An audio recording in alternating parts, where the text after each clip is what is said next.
Hey everybody! Well, today we're going to take a look at this brand new set from LEGO that just came out on April 1st of 2023. So this is the Raiders of the Lost Ark Temple of the Golden Idol. This set is 77015 and it contains 1,545 pieces. So it is really cool and great to see LEGO bringing back the Raiders of the Lost Ark or Indiana Jones franchise. They have 3 new sets that just came out, and this is the flagship. So of course we get to see here that this is from the beginning of the movie, all the cool booby traps that Indiana Jones had to go through in order to get that golden idol. And what I love about this set is it has a lot of features, like moving features and gimmicks, which are always a selling point for me when it comes to LEGO sets. The back of the box shows all kinds of features that this thing has. Now, I love that there is quite a few in this. Each of those little knobs has a little function to it.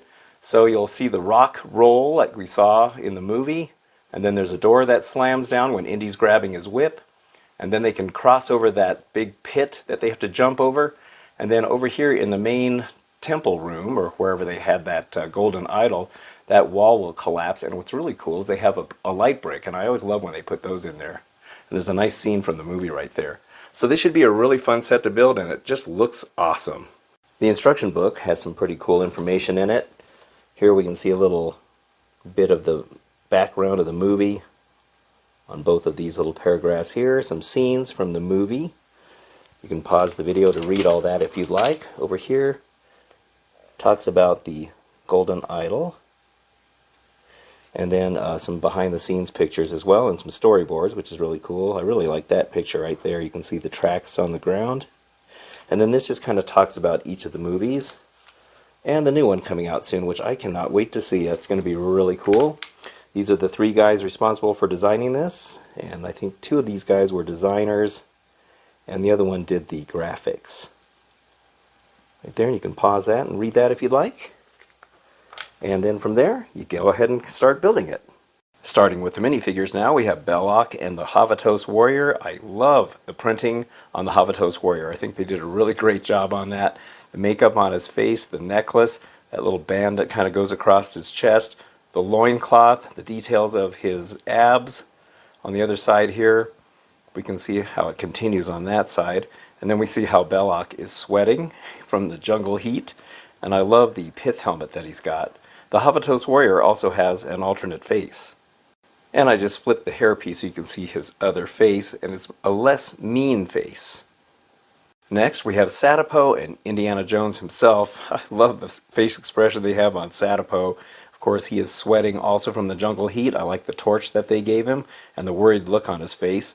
And then Indy himself has a dual molded hat. It's a hat and a hairpiece. I'll show you that in just a second. But he's got his traditional whip and the bag of sand right there, his gun that he's carrying. On the back side here, we can see that Satipo's got the old spiders on his back from that scene where they had all those bugs on him, which is fantastic. For Satipo, his alternate face is a less worried face. And then I love what they did with Indy. When he ran through those cobwebs, you can see that he's got these cobwebs on there and a spider on his face, which is great. This is the dual molded hat piece. You can see the hair is molded in there with it. So that's really fantastic how they managed to get that in there. See if I can get this on here straight, but now you can see him with his alternate face right there, which absolutely is fantastic that they did that.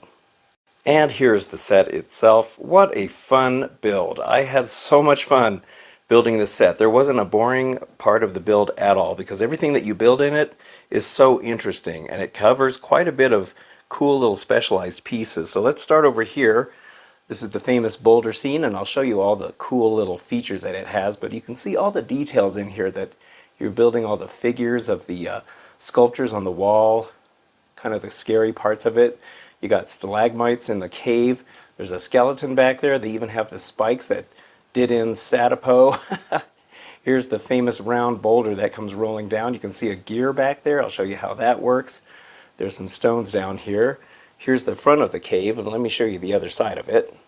And here's the entrance. You can see this really nice tile work that they got going on, and just some random weeds and stuff hanging down. I love how you can see down inside there. It's really cool. Kind of adds to the eeriness of it. Moving on to the second section of this build, we have this really cool part where they had to jump that pit. Now, I do wish they would have done something more with this pit rather than just make a bunch of black tiles down there. It would have been cool if maybe there was some kind of a sticker or something in there to make it look like it goes further down. But I do like how they did the brickwork back there and also the jungle growth of the roots and everything else going on in here.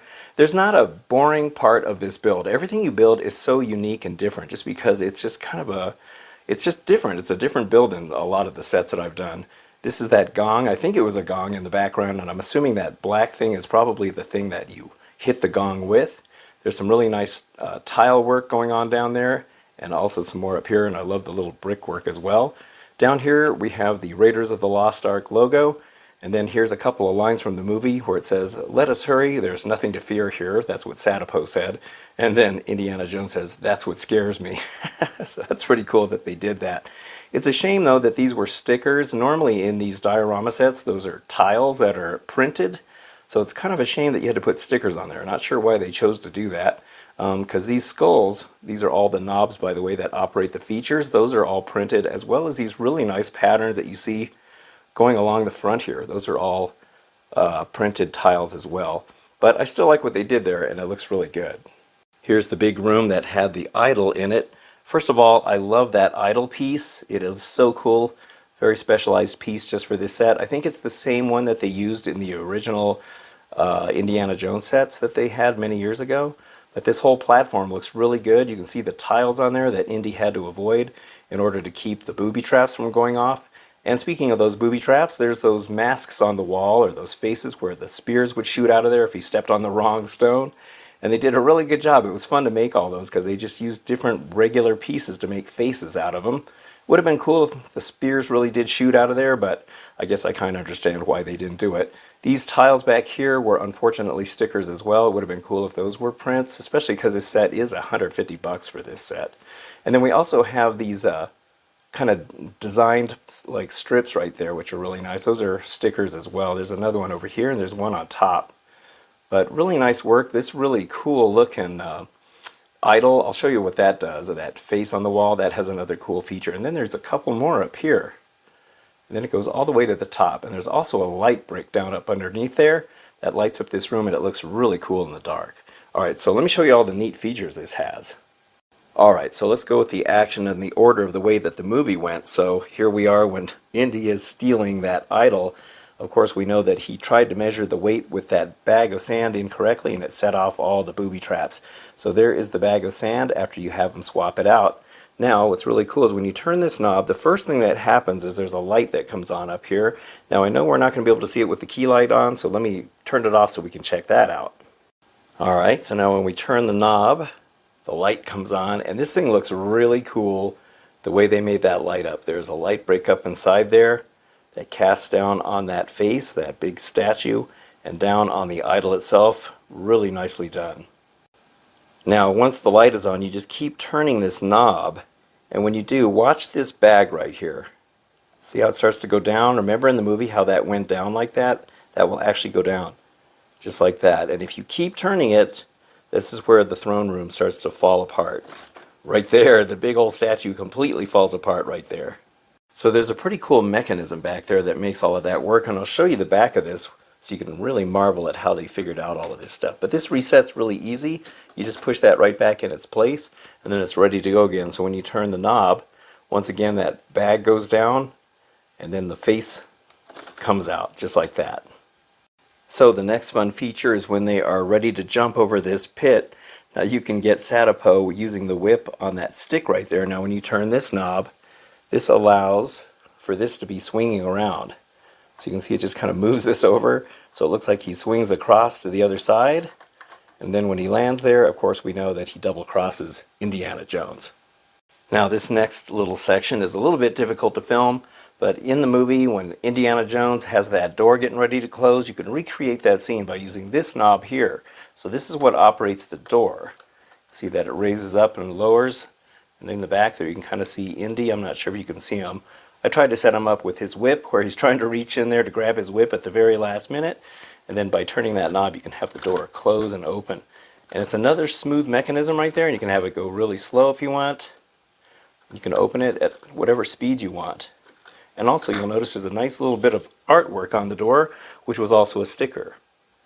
Now, another interesting section of this is there's this little area over here where Sadapo meets his demise when those spikes get him. So he fell victim to the little booby traps in there. But you can actually put him right there and make it look like he got taken in by the spikes. I think that is really cool how they did that, and kind of surprising that Lego would do such a thing. Also, I forgot to mention this really awesome spider web up at the top. So now we can recreate the most iconic scene in the movie, the rolling boulder. Now this is a pretty cool mechanism as well, and I'll show you how this works in the back because it's kind of elaborate. Now here's the knob for that right here, and when we let it go, you can see how that just rolls down like that. Now you can reset it like that. Now you don't even have to, turn it. You just turn it a little bit and let gravity take over. And there it goes, rolling just like that. Now I never got the original Indiana Jones set, but I don't think that it was nearly this good as far as the way they made that boulder roll. You can see the little track back there. So we'll do it again.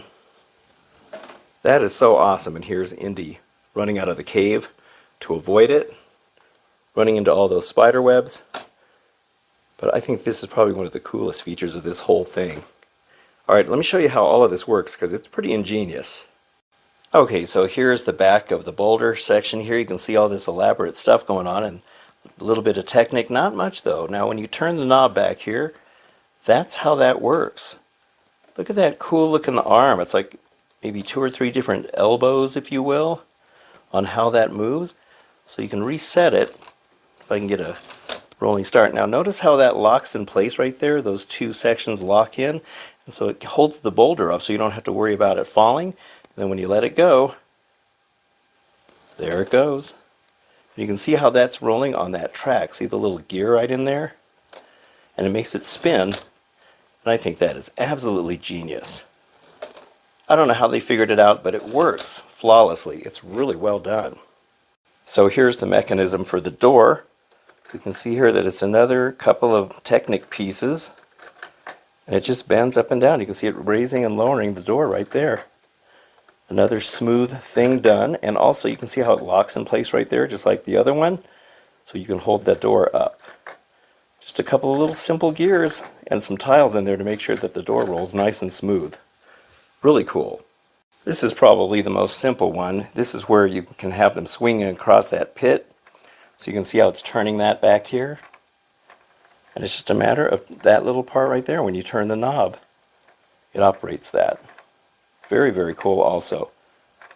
Yeah, I don't know how these guys figure this stuff out. I guess that's why they're Lego creators. Okay, so this one here is definitely the most elaborate. This is the idle room. So when you first turn that knob, you can see how this is moving like this. It's pulling down right here, and underneath there is the light brick. See how it's lighting up? There's a little switch on it. So when that pushes down, that's what makes it light up.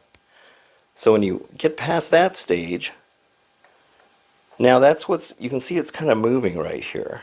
That little bit right there is what's making the sandbag. It's probably too dark to see right there. That's what makes the sandbag go up and down. And then when you keep on pulling it, it actually pushes this, let's see where, right there. It'll push that up. And see how it knocks that out? So this little thing here is what's pushing that big statue head out of the way and knocks it out. It's really hard to get good angles on this, but here you can kind of see they got these little ball connectors right here.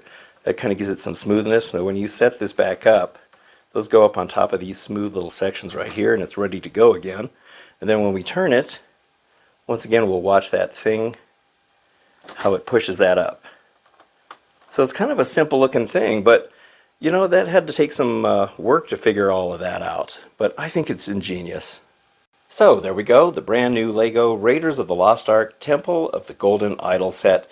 The set retails for $150, and it is a very popular set. I think 2 hours after I had gotten to the Lego store, this set was sold out. It was gone, and so were the other 2 sets. Those ones took a little longer, but this was the one that everybody was after. And then on the Lego website, it was already on back order. So this is going to be a real popular set for them, and I love it because Indiana Jones, those movies were great. Some people didn't like the second one or the Crystal Skull, but I like all of them. I think they're all great. This set here really does a great job recreating the scene from the beginning of the movie. And not only does it look good, but I love all the cool working features. I love when Lego can put stuff like that in there. So I can't wait to see the new movie this summer. It's going to be a good one, I hope. Alright, well that's it for this review. I hope you enjoyed it, and if you did, don't forget to hit the like and subscribe buttons. I very much appreciate it. And I will see you on the next video, so thank you very much for watching, and have a good one!